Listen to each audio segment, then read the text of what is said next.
You're listening to Diasporic Music on Black Power 96 with Melinda Francis, Norman Richmond, and Lisa Watson on the buttons. And we have just completed the Jazz Zone with T in Providence. And he did a nice tribute to our brother, Roy Haynes. And Roy Haynes is still in the land of the living. I think Roy Haynes is almost 100 years old.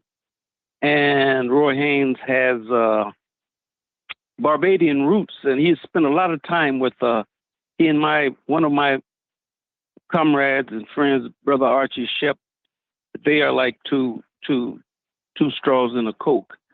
And Dr. Horne, how are you doing today, sir? It's all good. I wanted to, like Dr. Horne is the author of over 40 books, and his latest book is Armed Struggle.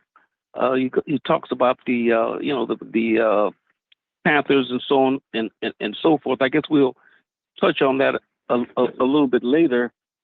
But I guess the most burning question that we wanted to deal with is let me say this. I was talking to a brother of mine from Zimbabwe, a Shona man, and he was very critical of what's taking place in South Africa. He essentially thinks that the right wing is running the South African government. Is that true or false? Well, I would say it's a very complicated, complex political scenario unfolding in South Africa. If you look at the vote totals, the ANC, of course, dropped to 40%. The runaway party of former President Zuma got about 15%. And the party of former ANC youth leader Malema got about 9%. You add those totals up, it's still over 60 compared to the Settlers Party, the Democratic Alliance, of 20%.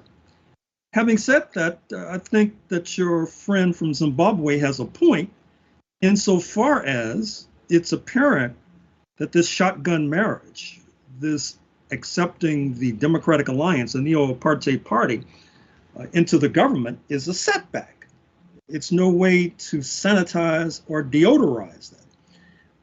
Whether that means the right wing is actually running South Africa, I think is a horse of a different color. I do think they have more influence now than they had before. I think that my analysis is that the ANC inexorably entered on this path when they dislodged Thabo Mbeki and appointed Zuma in his place approximately 15, 16 years ago. He served about 10 years and basically looted the treasury, helped to cement a culture of corruption, which makes it more ironic that he was a beneficiary of this most recent election. And then, of course, the overriding question, which many folks don't want to deal with for whatever reason, is that when the ANC began to negotiate in 1990, they were unavoidably handicapped by the fact that their chief ally, the socialist camp, was decomposing. And in fact, that helped to hamper the Palestinian Liberation Organization as well, when they embarked on the path to Oslo, which involved concessions, just like the ANC had to give up concessions. Now, what's interesting is that in both cases, you have folks who say, well, the ANC sold out, the PLO sold out. Well, my question is, if all of these liberation movements are, quote, selling out, why are they selling out? Is it because all the leaders are venal and cynical? Or alternatively, is the objective situation internationally changing to their detriment?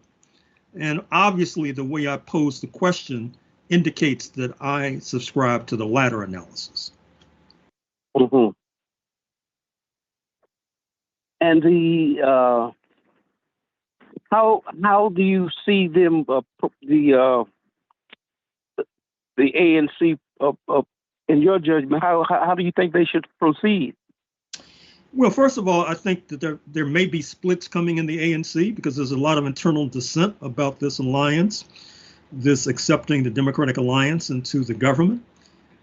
I think that they need to keep the Democratic Alliance as far away as possible from the intelligence services, from the Defense Department, from the Ministry of Foreign Affairs, for example. They should be given a portfolio, perhaps in sports and recreation, for example. They should not be allowed, and of course, the cabinet purchase have not been handed out as of yet. That's still to unfold. And how those purchases and posts are handled will go a long way to determining whether the ANC will split and how they should proceed in terms of circumscribing the influence of the Democratic Alliance. I have one more question before on this question before I turn it over to Melinda. Before I turn it over to Melinda, pardon me. What is the status of the organizations like the Pan-Africanist Congress of Azania, the Black Consciousness Movement? Where do they stand in 2024? Less than 5% support. I mean, especially the PAC. I recall having arguments, debates in the late 1990s with folks telling me that the PAC was actually going to win the elections. I think in North America, for whatever reason, the strength of the PAC has been wildly overestimated. I think that what happens is that folks who are deeply influenced by Black nationalism, or a certain kind of Black nationalism, I should say, in North America, they transpose that thinking to South Africa.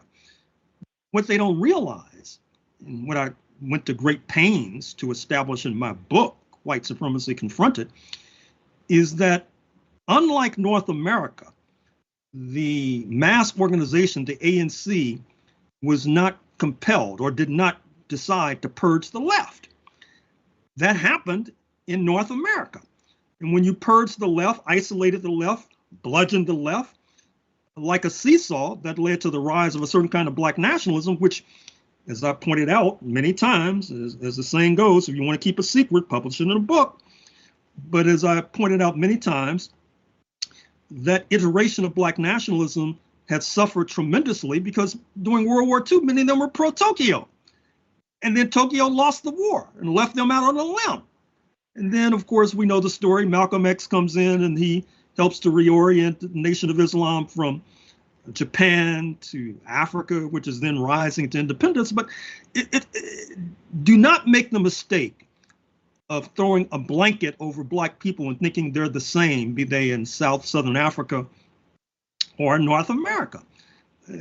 It's just like I've made the point likewise that the rulers in the United States have a particular animosity towards descendants of enslaved Africans in the United States of America, which does not mean that they give other Africans a pass. It's just that they recognize that we're the ones that have been fighting these people toe to toe.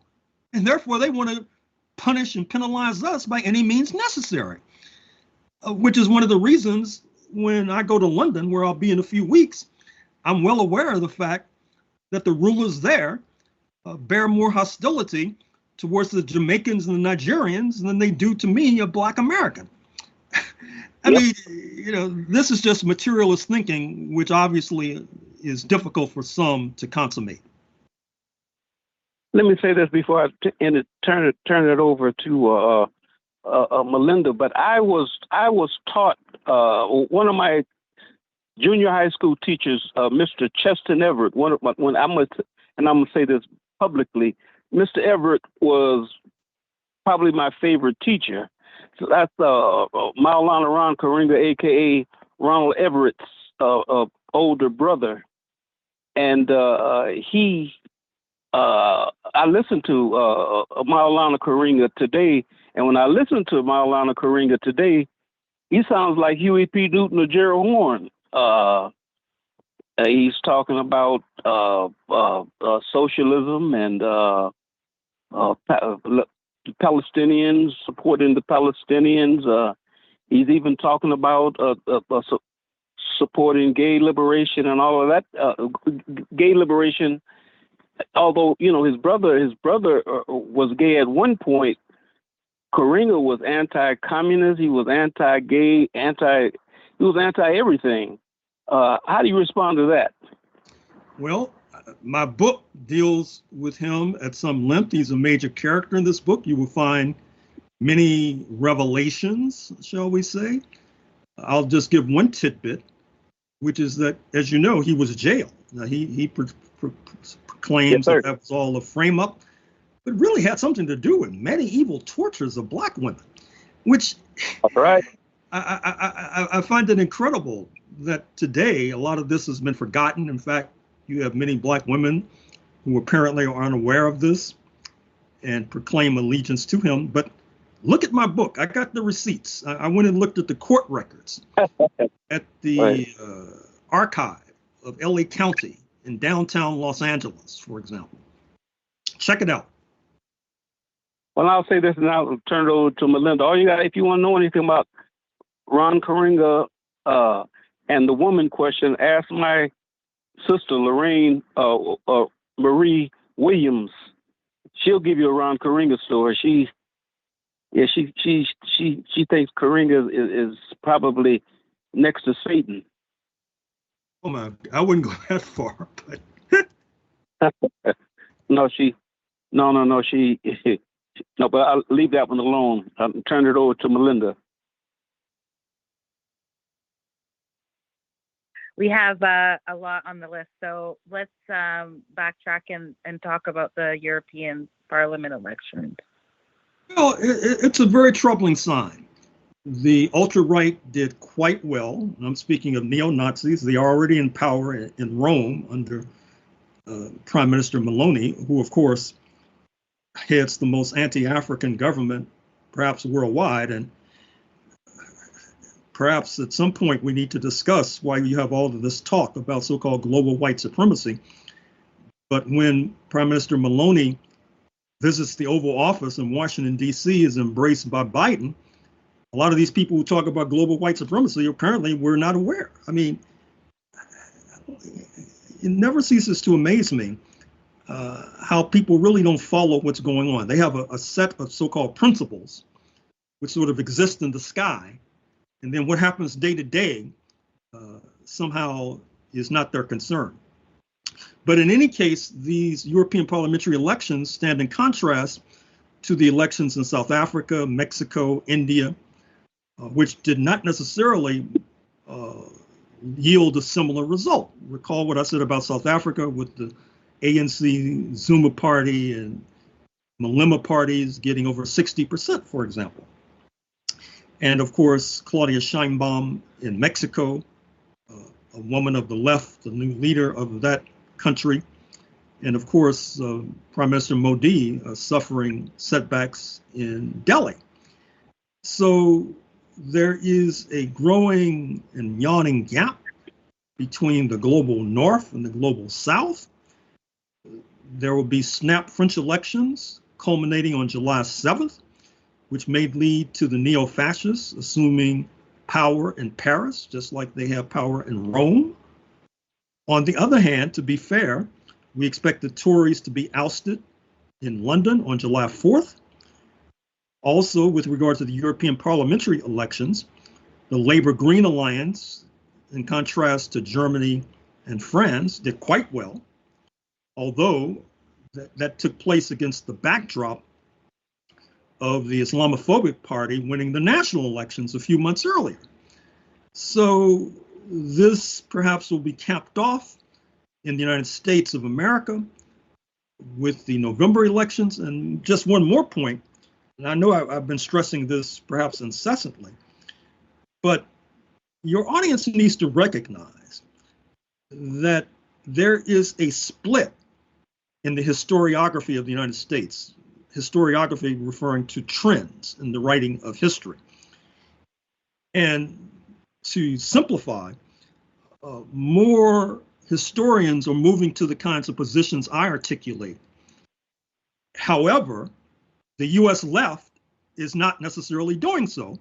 And once again, let me issue a thinly veiled criticism of the Canadian left, because Canada, in many ways, was built in contrast to the United States of America. And the ruling class contrasts itself with the United States of America to a certain degree, at least the certain elements in the ruling class.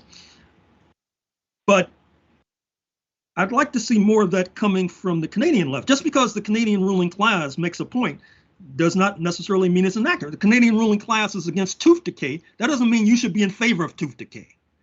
So we really need help south of the border.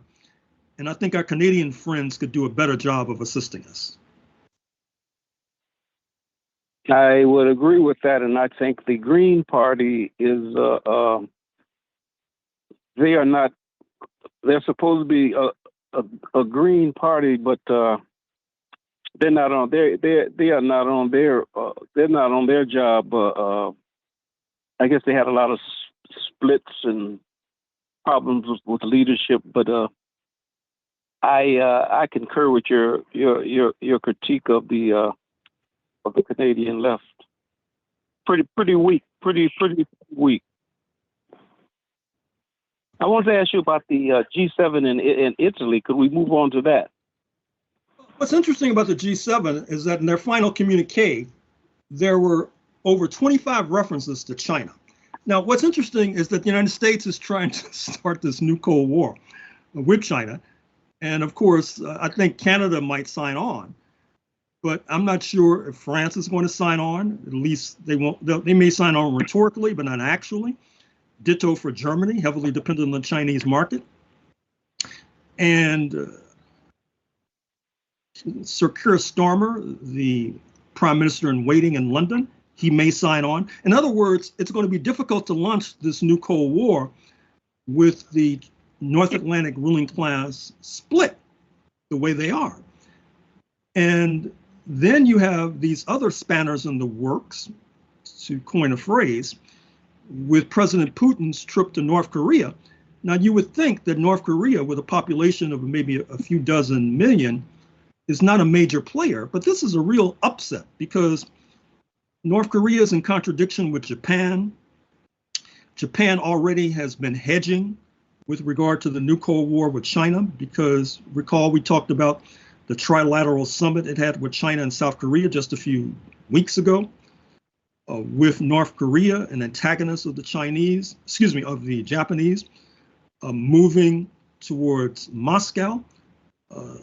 That means that Japan's effort to court Moscow, including a prime minister spending quality time with President Putin in Sochi during the Winter Olympics a few years back, that's all for naught, because of course Japan wants to return the Kuril Islands seized by Moscow in the wake of their defeat, Japan's defeat in August 1945. The Republic of Korea is wrong-footed by this Putin-Chairman Kim summit as well. It spells ill for the re-election chances of President Yoon, a conservative, because he bet the farm on increased antagonism with North Korea, but North Korea has basically fought its way out of isolation. President Putin went on to Hanoi. Vietnam is the belle of the ball, being courted by leaders of China, United States, and Russia. But of course, it has a long-term relationship with Russia, going back to the days of the Soviet Union, when Moscow helped to keep Vietnam afloat when it was fighting U.S. imperialism. And then after U.S. imperialism was defeated, and then China invaded, and Moscow helped them again. This is all bad news for the anti-Cuba hawks, because Cuba is an ally of Moscow, of the DPRK, Chairman Kim, of Vietnam and China. So what's happening is that increasingly it's becoming difficult for U.S. imperialism to work its magic. Part of the problem is, of course, that once again, all of these monumental events are taking place, and with rare exception, and both of us can articulate the exceptions, these events are going unnoticed by many in the left community, many in the Black community. You're listening, or have you finished, Dr. Horne? Did I cut you off? I'm sorry. No, sir. You go right ahead. Oh, I wanted to say that in terms of the whole question of North Korea, at one time I was working for the as a freelancer for the Toronto Star, and I used to sit in the office, and it was every Wednesday or every Thursday. The North Koreans would come in, and the next day there would be a full-page ad about North Korea in the Toronto Star, and there were a group of African Canadians who actually, this is in the 70s or late 70s, early 80s, who actually went to People's Republic of Korea, I guess, is North Korea, Democratic right? People's Yeah. Republic of Korea. Yeah. DPRK, right? They went to North Korea, and I don't know where that set of people where they are now. Now I think Eldridge Cleaver's daughter, one of Eldridge Cleaver's daughters, was born in North Korea, and was actually got her name from Kim Il Sung's wife, named Eldridge's daughter, and I think that same daughter, she may have married Geronimo Jajaga Pratt, if I'm not mistaken. Well, you are correct, and of course I talk about that in some length in my book. I also talk about the fact that Eldridge, when they were in North Korea, he tried to leave his wife behind for various reasons. It's really an incredible story. And I should also mention that I too had my dalliances with the DPRK back in the day when I was living in New York on a regular basis. They would invite comrades to their UN mission and would serve us a wonderful feast. And at that time, I got hooked on Korean food, for example, as a result of those wonderful feasts served by the chefs from the DPRK in Manhattan. You're listening to Diasporic Music on Black Power 96. We are in conversation with Dr. Gerald Horne, the author of over 40 books. Melinda, you want to continue? Yeah, I don't know if I dropped for a little bit, but did we get to the escalation in Ukraine? No, we did not. Part of the problem is that the United States keeps crossing red lines set out by Moscow. The latest being authorizing the Ukrainians to attack deep within Russian territory. And President Putin is under a lot of pressure from various political forces in Russia to strike back, and strike back with a vengeance. And so I'm not sure how many of us recognize how close to World War III we might be, not least because I think that the US administration in particular keeps misestimating Russia. And it also underscores why Mr. Biden is in political trouble as we approach this November election. Because the Trump wing of the ruling class wants to cut a deal with Russia and focus like a laser beam on China. The Biden wing wants to confront both, which is a fool's errand. I mean, it's an overestimation of the strength of US imperialism. Perhaps we need to reflect more deeply on why the forces arrayed around Mr. Trump, the center liberal forces, continuously overestimate the strength of US imperialism. Perhaps they feel that if they don't, they'll be called chicken hawks or other kinds of insults, and so therefore they have to flex their muscles. Whatever the case, whatever the subjective explanation, The Biden wing of the ruling class is leading this small planet to the brink of extinction. As Professor Cornel West says, and as you know, he's running for presidency. With Trump, he wants to lead the country into civil war. With Biden, he wants to lead the world into World War III. Those are two of the prime choices on the ballot in November. That's frightening. Could you talk about Cuba and Russia? Well, you know that there was this flotilla, Russian flotilla in Havana. The United States tried to play it down, but it needs to be viewed in the context of my previous remarks about a possible World War III. In fact, we're returning to October 1962, when Cuba was at the heart of another possible eruption of World War III. And once again, all the Biden regime had to do to avoid this aspect of the crisis was follow the Obama policy with regard to Cuba. Recall that Mr. Obama visited Havana, shook hands with Raul Castro. Mr. Biden reverses that policy. I guess he's trying to compete for the right-wing Cuban-American vote, right-wing Venezuelan-American vote, right-wing Nicaraguan-American vote in Florida, which once again is a fool's errand. I mean, he's not going to get that vote. So it's not practical policy, and it's not principle policy. But that's where we are. So are you saying that the right-wing Latinx community, and are they like die-in-the-wool Republicans? They're not going to report. That's what you're saying. They're not going to vote for a Democrat anyway, right?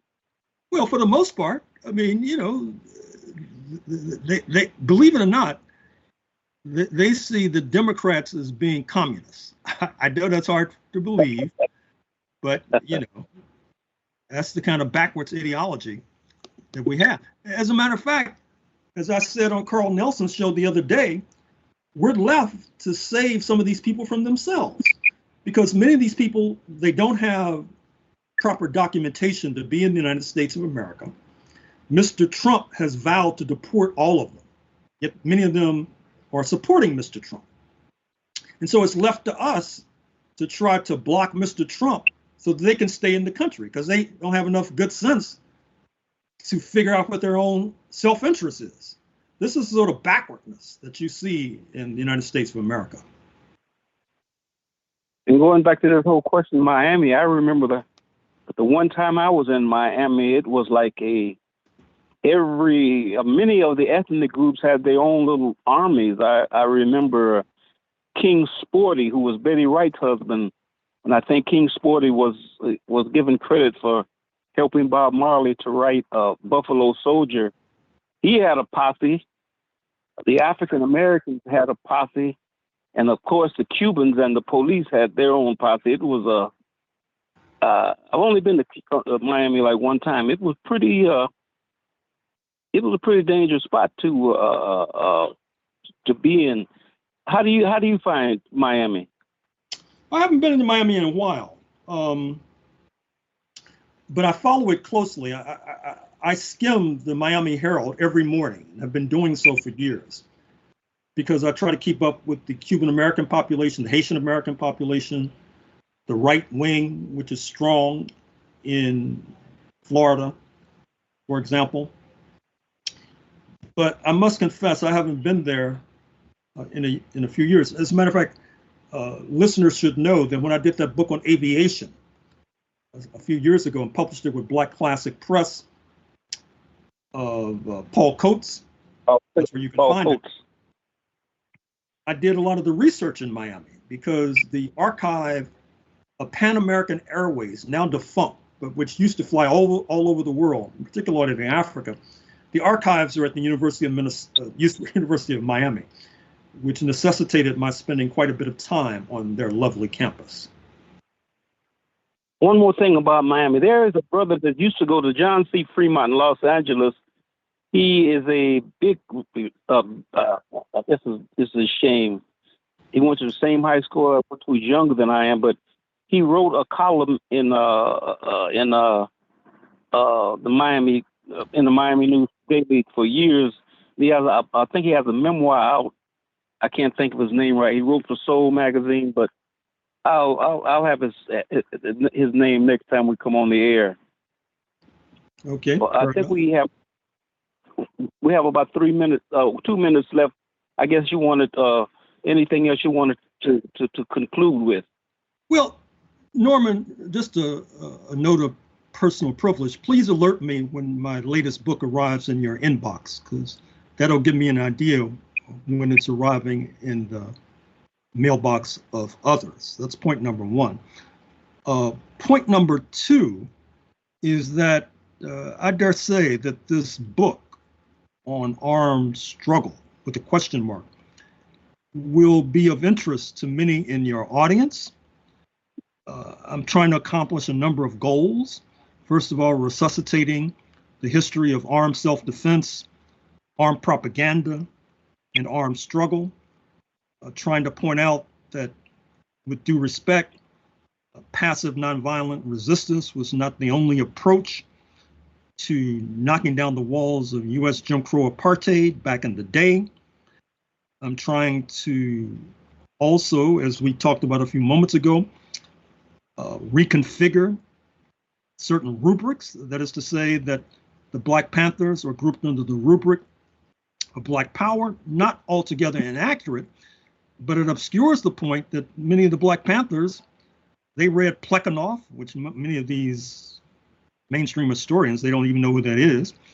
They don't realize that Jonathan Jackson, the Pasadena teenager who led an armed action in Northern California in 1970, his high school newspaper was called Iskra, in direct homage to the Bolshevik Revolution, which had a publication of the same name. So I think what happened after the collapse of the Soviet Union and the retreat of socialism, that the historians decided that it wasn't worthwhile to recount that sort of history. But I think when you don't recount that sort of history, you leave a misleading impression, which becomes a handicap and detriment for future generations.